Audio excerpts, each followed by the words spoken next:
سلام، چطوری؟ خوبی؟ به غیبت تایم دیگه خوش اومدی. ولی فرقش اینه که ببین امروز میخواستم میکاپ کنم و ویدیو بگیرم، ولی خب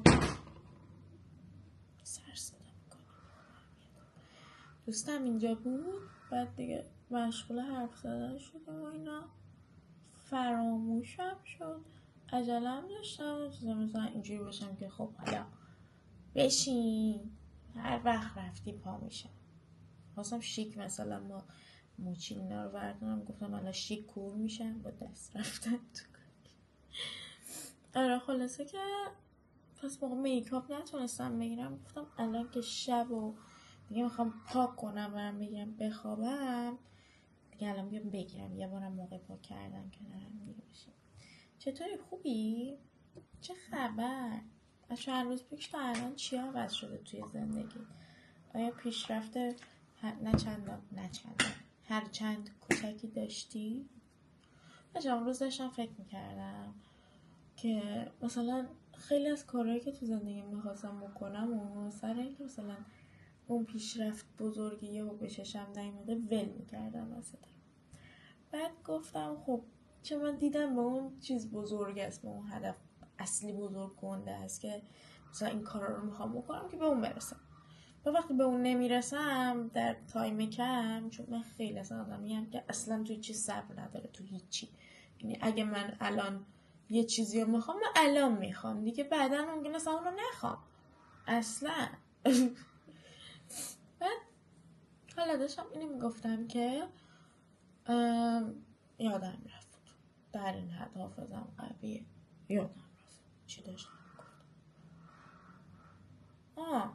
آها ببین یه مدت که اینجوری شدم که همه کارمو نصف ول میکردم، چون که توقع داشتم وقتی کاریو میکنم زود به اون هدف اصلیه برسم و زود نمیرسیدم. زود منظور من 2-3 روزه است، نهایت یه هفته.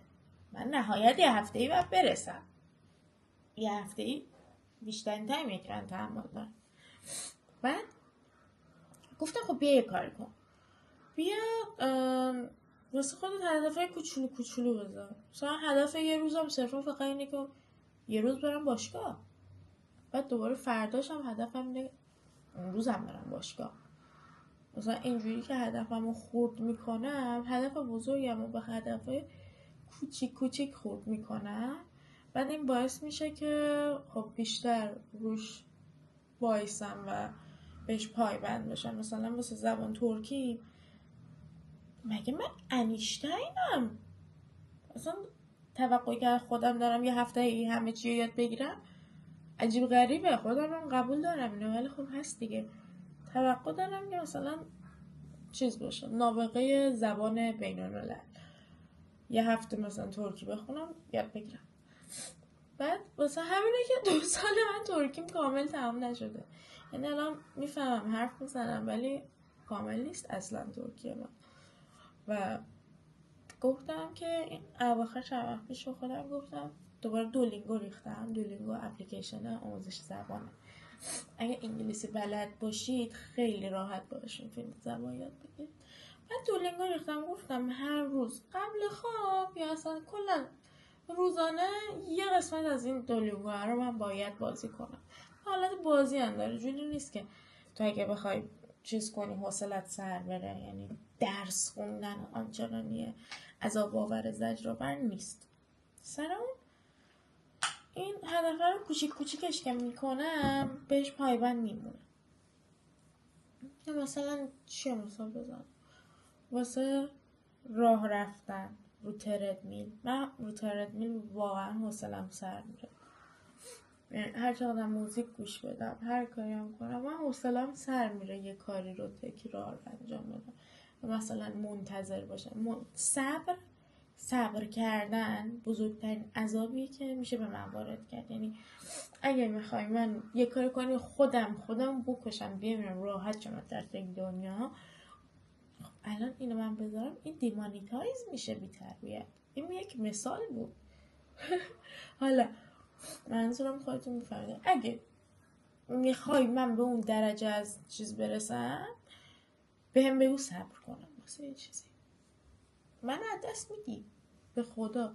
اگه قرار باشه من واسه یه چیزی صبر کنم، یا منو از دست میدی یا تو از دست خواهی رفت به دست من. نه به احتمال زیاد منو از دست میدی، چون همچین اون قسمت که قفله.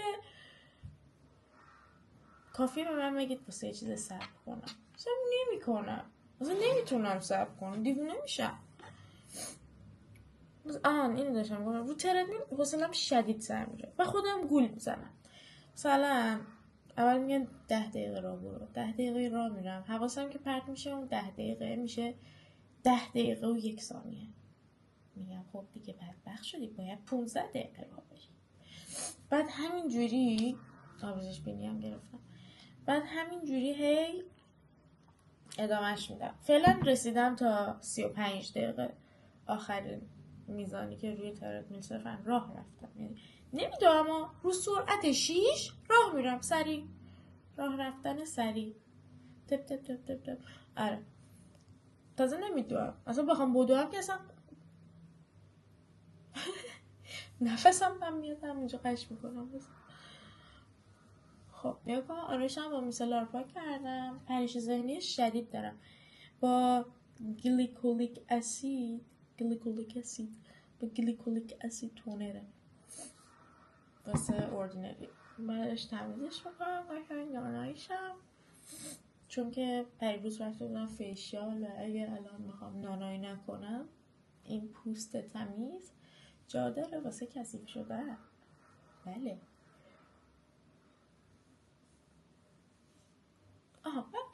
این اواخر پریش ذهنی شدید پیدا کردم مثلا و حافظم به شدت به مشکل خورد. حافظم چرا منظورم از به شدت به مشکل خوردن چه در ثانیه فراموش میکنم و دلیلش نمیدونم، مثلا ویتامینی توی بدنم کلمه اینجوری شدم چی نمیدونم، ولی در ثانیه فراموش میکنم. با دوستم رفتیم بیرون، من اومدم تو ساختمون، کلید دست منه، در رو بستم اومدم تو. یادم رفت دوستم با هم بود، با اینکه در کنارم بود. دوستم یه آدم گنده است که آدم فراموشش نباید فراموشش کرد. نمیدونم من چجوری یادم رفتش که اون با همه و یادم رفتش که بیارمش تو. بعد همینجوری پریش ذهنی دارم میگه مثلا تو خونه که میخوام کارامو انجام بدم، الان اینجا مثلا در حال آرایشم میرم لباس پهن میکنم، در لباسشویی رو باز میکنم، 3 تا لباس پهن میکنم، بقیه‌شو یادم میره. میرم آشپزخونه ظرفا رو نصفشو میشینم توی ماشین ظرفشویی، میرم دستشویی که رفتم میبینم مثلا در ماشین لباسشویی هنوز بازه، میگم 2 تا دیگه رو برمیدارم آویزون میکنم. بعد دوباره یادم میاد که داشتم آرایش میکردم، بعد میام با آرایشم میرسم. بعد همینجوری تیکه تیکه کارامو انجام میدم.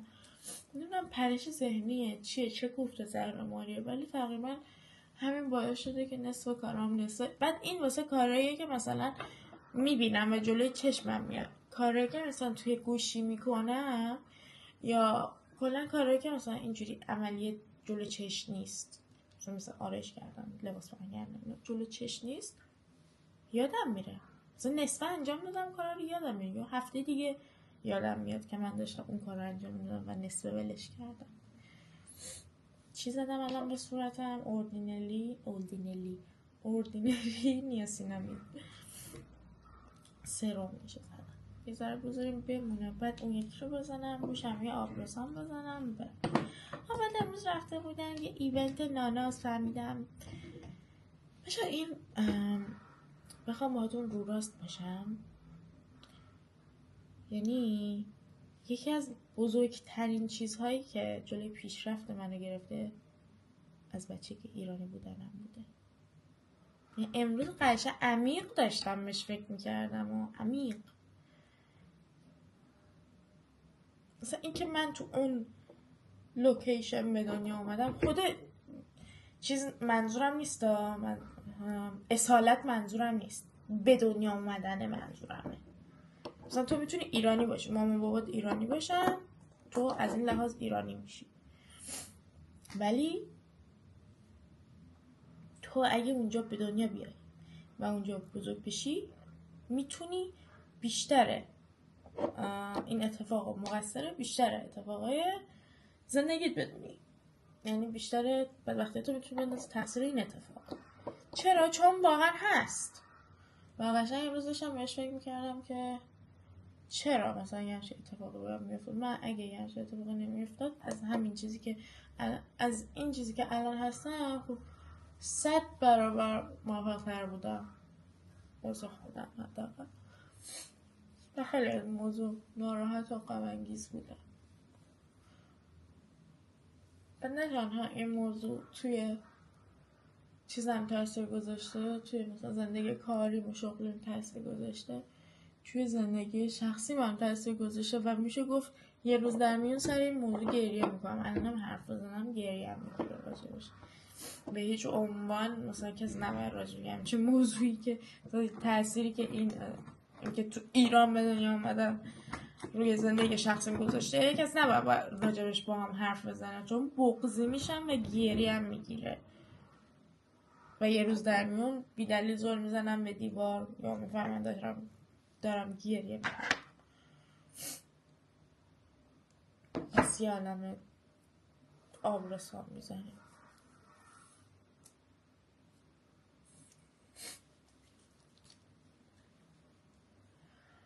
یعنی دیگه نه قرار باشه پیشم باهاتون دردل کنم، میشینم جلوتون هار گریه میکنم و قرار باشه دردل کنم، ولی چون خبری از درد و دل و ناله نیست. اگه بخوایم ناله کنیم هممون داریم، ناله تا صبح هست بر همه، درنچه کنسل ناله نمیکنم.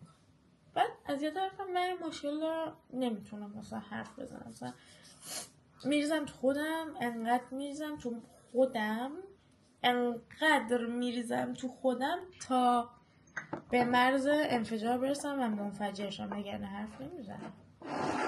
من اونیم که ناراحتم و ازش میپرسی ناراحتی میگه نه، و در افسردگی حاد شدید و اینا به سر ببرم دارم وسط پارتی میرقصم. اینجوری اصلا اگه کسی نفهمه کاملا بهش حق میدم، چون اصلا قابل حد زدن و فهمیدن نیست. وانت لبم بزنیم